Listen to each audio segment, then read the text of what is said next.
Hey guys, I'm Levi. Welcome back to The Thinking Shooter. On this episode, we're going to talk about things you can do at home to help you improve on your shooting when you can't make it out to the range or simply you just can't find ammo due to these ridiculous ammo prices and availability.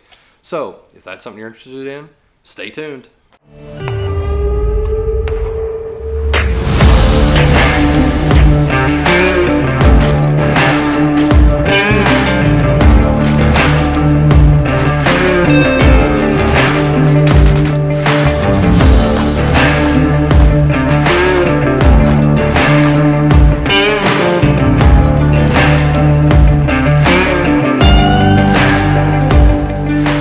Hey guys, so a couple things I want to touch on real quick that I forgot to add in while I was recording. So you will notice I am using an outside the waistband holster.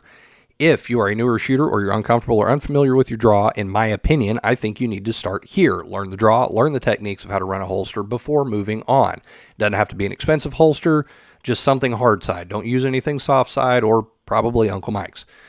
With that, you need to take into account your clothing. If it's warmer, you're probably going to be wearing less clothes, a little bit easier to get to your gun, a little bit easier to draw. If it's cold, you're probably going to be wearing a little bit thicker clothes. That's harder to get to your gun and can make it less ease of accessibility. You still need to be practicing your carry method, whether it's appendix, hip, small back, whatever. Practice it, learn it, love it, awesome. But again, if you're new or uncomfortable or unfamiliar with holster stuff, start outside the waistband, in my opinion. So, guys, please, if you like the content, hit the like button, hit the subscribe button, leave a comment down below, turn notification bells on, and share with anyone you think might enjoy this stuff. As I've stated before, I'm trying to hit 100 subscribers by the end of January. Please help me out with that. Let's share the knowledge and grow the channel, guys. Without further ado, here we go. Hey guys, so I had originally planned on doing this in-depth, really straight to the point of showing exactly what to practice and things like that. And it kind of wasn't turning out how I wanted. So I'm kind of decided what I'm going to do is I'm just going to break it down and just show you guys what I do when it comes to practicing at home. So for those of you that may be new, you may not be familiar with the term dry fire or the realistic ability to train at home and how effective it truly is. So like I said, one of the things I want to do is just kind of be like, hey, these are things that I recommend and generally what I actually do. So obviously if you're going to practice at home, you need to have something to practice with, whether it's your pistol or if you can get an airsoft pistol if you're somewhere where you're not really allowed to have handguns or whatever. That's an alternate means of training. So the first thing we're going to do is we're going to start with the pistol itself. So we're going to clear it out. There's no safety on this gun, external safety anyway. No magazine, lock the slide to the rear, there's nothing in there. So yes, YouTube, we are being safe with our handguns. So let your YouTube firearms instructors that work for you know that we're being safe, the ones that actually do this for a living. Thanks, YouTube. Always point your pistol in a safe direction, obviously. Don't do anything dumb with it. Don't point your gun at anything you're not willing to shoot. So I generally do this when, everybody's asleep upstairs, or if I'm home alone for some reason, I'll do some dry fire if I can't get out to the range. So we're going to talk about the pistol itself first. So one of the things I like to do is just simply get to know your gun, especially if you're a new shooter or new to training or whatever. Get to know your handgun, your pistol, firearm, whatever you want to call it. Get to know it. Get to feel the feel of it, the manipulations, how it works, how do you lock the slide back. Try locking it back several different methods. Magazine in, magazine out. Always make sure you're using an empty magazine. There's no ammo out here. Don't have ammo around where you're going to be training. You can do something like that. Just get to know your gun. Take the slide off. Learn how to field strip it. That's one of the first things I recommend is learn your gun. All right, sorry about that. My camera kind of died on me and lighting changed because I started to lose daylight. So we're turning outside lights on where I'm currently at and we'll continue with this. Just squeeze the trigger. How much pressure did it take to break? And obviously you don't have to be like, that feels exactly like 5.2 pounds. just get a gauge, feel where that wall is, right? Feel the take up. Be like, oh, yep, that feels like, oh, yeah, there it is. Okay, let me try it again. Yep, there it is. Okay, oh, I stopped right before the wall, and then it's right there. And then do things like try your reset. So hold the trigger back, and then feel your reset. Okay, it feels like I have to come out a good, 1/4 inch. You don't have to get super precise. Just know, if I do this, well, how far out do I need to come out? How much take up is there on a start trigger versus a reset trigger? Right, so here I know once I reset, I got just a little bit of movement before it breaks. Work on finding your sights. So I come out, I'll start from compression because that's, if I'm doing my draw here, I come out here, I'm starting here basically. You can just start with your hand on the gun already. Find something to aim at, come up, work on finding your sights. How quickly and easily and repeatably can you find your sights? Work on that. It doesn't matter if you have red dot or iron sights, whatever. Your grip, focus on your grip because your grip is going to make or break your shot, at least initially. And then because you can have a garbage trigger pull and a good grip and still hit. Learn your gun. That's what I recommend start with. Second is know your gear. All right, know your gun, know your gear. I just got this holster last week as of the recording of this video, and I'm still getting used to it because I've been running a regular friction lock and I've been running that for a very long time, but I've got a lot of experience with Safari Land holsters and the little thumb thing here. So talking about that, if you got a friction lock, awesome. All you have to do is focus on that grip, but don't cheat yourself. Make sure you're actually getting that good grip so you're not coming out all gooberish and you're not holding it like this and then being like, oh no, I gotta adjust my grip here. You like grab it then have to adjust your grip mid push. You just grab your gun. Oh, my hood came up. See, it's one of those learn your gear thing. My hood came up, wasn't paying attention.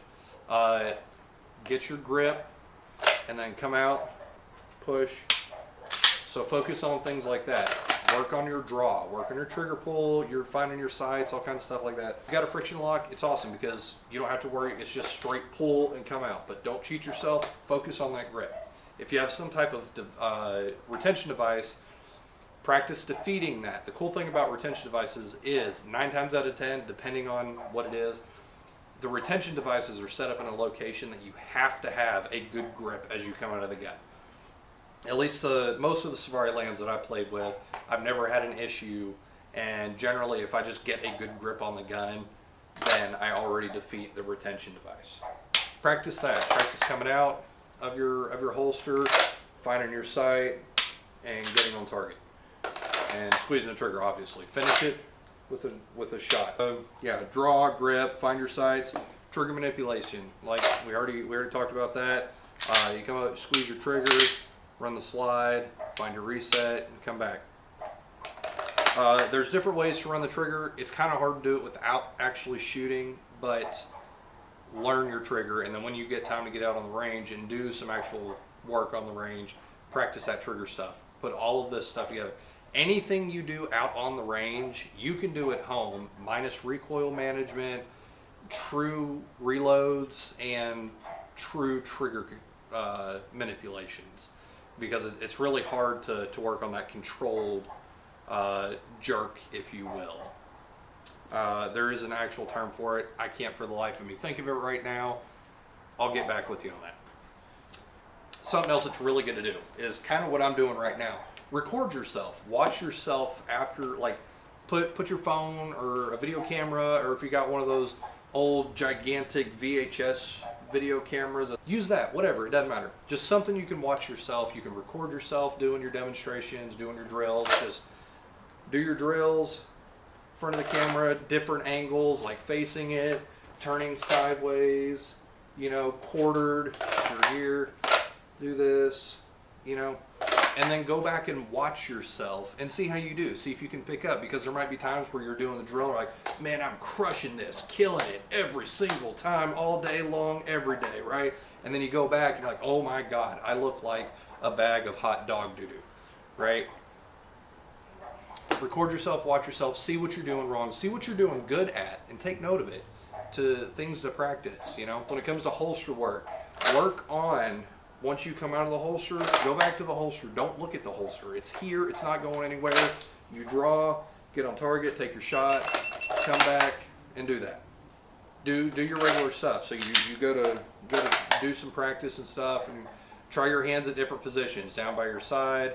You know, here, kind of relax, like you're fighting or something. And you gotta, you know, get to your gun quickly. Start with your hands up here at what I've always called surrender, because that's what we called it when I shot competition. I don't know if that's actually what it's called, but it makes sense to me. Whatever. Start here, draw from different positions. So you're here, come out, take your shot, reset. Don't look at the holster. You know where it's at. It's not going anywhere. You want to practice doing that so you can stay in the fight, right? So if you're here and you're like, all right, cool. You're looking around, you can still look around and observe, get your gun back in its holster, and you're not missing anything going on by going. And then you get clocked in the head while you're trying to put your gun back in the holster. My buddy actually brought this up because this is something I showed him the other day when we went to the range. I think a lot of people don't realize how much of their shooting actually comes from their pinkies, right? So your pinky controls your grip. It controls how much you put into your grip. That's where all your strength comes from. So what I want you to do, try something. Let me get up here a little closer so you guys can see this here. So when you push out, so you got your regular grip here, right? You push out, or if you're down here, I have a little bit weird grip. I grab really high on the gun, but that's because how I train and how I manipulate the light. So I'll show you guys real quick. So whenever I come out and I want to manipulate the light, because I grab here, I just flip my hand up. I'll do it without turning the light on. Like when I come together and meet, I meet like pinkies first, and then like roll my hand up, and I grab really high. So when I do that, I can just flip my hand up like this and turn my light on. And then when I go to turn it off, like I turn it up like this, and then I just pop it back down as I come back in.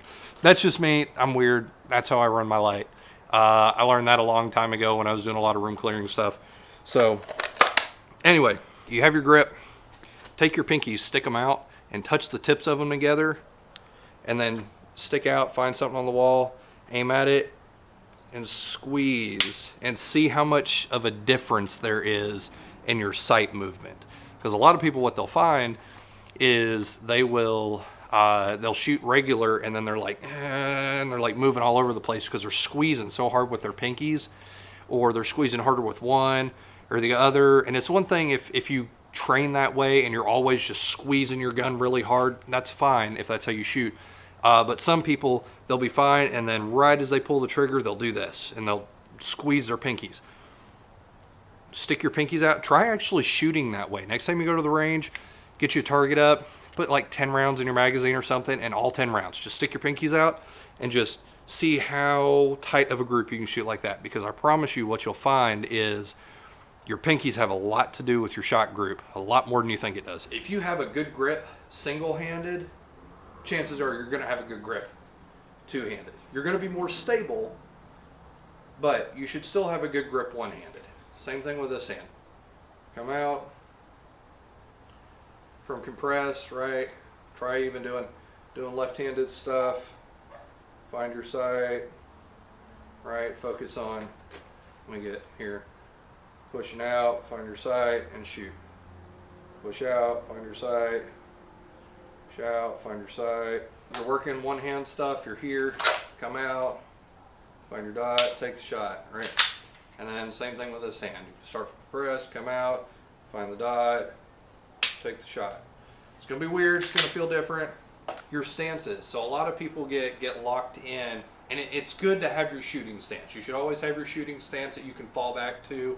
So anytime you need to, like let's say you're moving and stuff, and you're like come up, and you're in your good positive shooting stance and whatnot, then you can transition, and you're like bang, bang, bang, bang, bang, right? You're doing all this crazy stuff. Now I want you to do it with your feet in weird spots. Like I'm predominantly right-handed. Start with your right foot forward, come out of the holster, and take a shot. Or here, I'm pushing out, looking at different targets and stuff, right? Doing all kinds of weird stuff like this. Start sideways with your targets over here. You're doing this, right? Or you just come straight out one-handed. Do different stuff, because one thing I see a lot of people don't think about is from here, from your waist up, is what really is the most important thing. It doesn't really matter what your feet are doing. It doesn't matter if I'm Captain Morganing and I've got a foot up here, I can still draw, come out and hit. You know, it doesn't really matter. What's most important is keeping this the same, or as much as possible anyway. You're never going to be able to keep it 100% the same, but whatever. Obstacles. If you can somehow add obstacles in to your routine and whatnot. For example, I've got this pole right here, right? And I've got targets over here and targets over here. I can come out and go ding ding, ding ding ding, ding ding ding, ding ding ding. I can do things like that, or I can get to where my target is just out of sight. Like I can't see my target from here, but I draw a step, do that, come back behind, and then same thing over here. I'm here, I can't see my targets, so I'm here, and then I come out, do things like this. Moving, right? Do things where you're moving. So like I'll start here and then be bing, bing, bing, bing, bing, bing, right? And see how much bounce you have with your sights. So again, doesn't matter, red dot, iron sight, all that good stuff. Do this stuff in the dark. Whatever it is you do it in the dark as well. Force yourself to work those light manipulations. You know, that's something else that I like to do. Any of the stuff that I would normally do during the day when I can see, have targets up, do it in the house. When everybody goes to bed, you got the whole downstairs clear, do it out in the backyard. That's where I'm at right now. Use your area, use what you have, clear your house, practice things like that. Use different targets. This is something a buddy of mine brought up that I thought was a really good idea to mention to you guys, because this is something that I knew but didn't really exactly think about initially when thinking of what all to say to you guys. So have different targets. So if you look, for example, let me grab here. So if you look here, I've got just a regular old IDPA, IPSC, USPSA target, whatever, that I use. And on right now, I've actually got a couple 3x5 index cards that you can get at like Walmart or Dollar General or something, and put it up there. I just taped it and went, and put it on. Do something like that. I've got these targets here, right? So these are some targets that I had, probably about 100 of these things left over from a class I took like 3 or 4 years ago that I brought home from the class. The instructor was like, hey, we got some extra targets and it costs more money for me to take them home than to just leave them here with you guys. Y'all want some? And the academy we were training, the police department we were training with, was like, no, we got plenty of targets. So me and my buddy was like, yeah. So we took them and split them. I think we both got like 100 targets each. Even still, I don't use them all the time. As I said, I've had them for like 3 or 4 years, and I think I've got like 50 left or 40, somewhere in there. I know I'm in the second pack, but yeah, there's all kinds of stuff you can do to train. Use your imagination, get creative with it, and remember that it doesn't matter if you're using rifle or pistol. You can do pretty much either the same. Just remember, anything you do at the range, you should be able to do at home. Again, with the exception of actual recoil management, true trigger manipulation, true true reload manipulations. You can do pretty much anything. Just get creative with it. One thing I really want to emphasize is dry fire training and training at home is phenomenal. It's great. It will definitely help you improve, but it does not replace actual trigger time, live trigger time at the range. You've got to shoot at least every once in a while. I recommend at least get out, shoot a box of bullets a month. At very minimum, 50 round box of pistol rounds, go to the range, shoot it every month. At least that.